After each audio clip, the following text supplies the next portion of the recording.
Okay, so this is my Georgia colony, and I have one house here, and have a plantation. Even though there are pumpkins, they didn't really grow pumpkins, but that was the plant I decided to put in there to represent the group.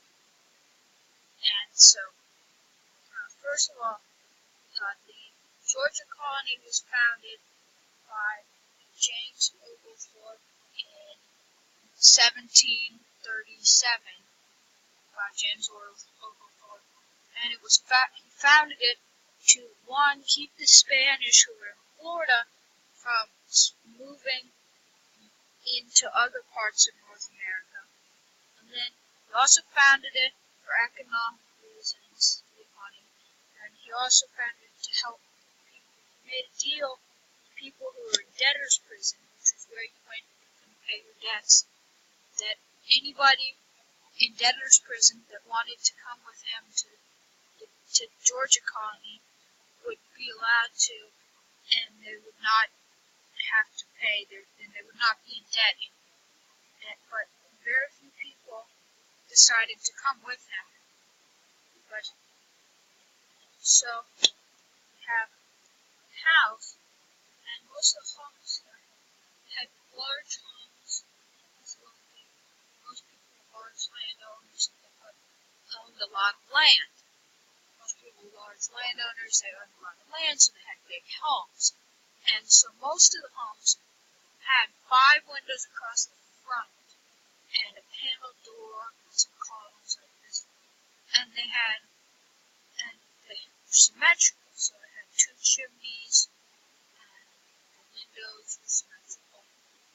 And then they had plantations, and plantation, so I know they have pumpkins, but they did not really grow pumpkins. I just don't have like tobacco and stuff, so I grew pumpkins instead. I didn't need for pumpkins to grow. But so, they had large plantations, much larger than this, that they grew tobacco, indigo, rice, sugar, and cotton, and it's cash crops, which means they sold them for money or they traded them for other items that they could not grow or produce themselves. And so some of the things that they traded them for were like shoes, and farm tools, and thread, and dishes, because they couldn't make them themselves.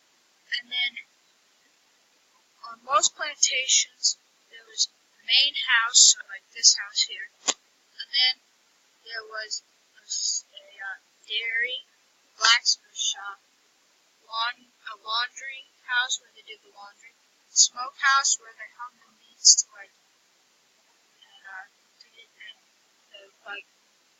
filled it with smoke so the meat would be smoky, and then there was the barn where they kept the animals in.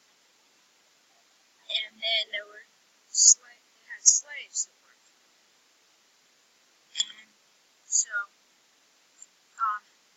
because of the humid climate and the mild winters, and it wasn't very snowy, it was very easy for them to grow all year round.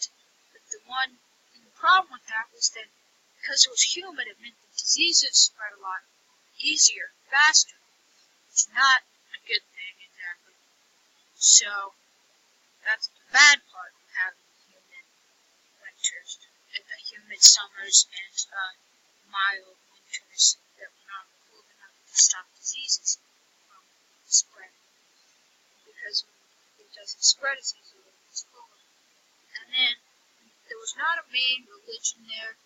They had many different religions, and then they fished some, and they had some timber from wood, but they mainly farmed on plantations.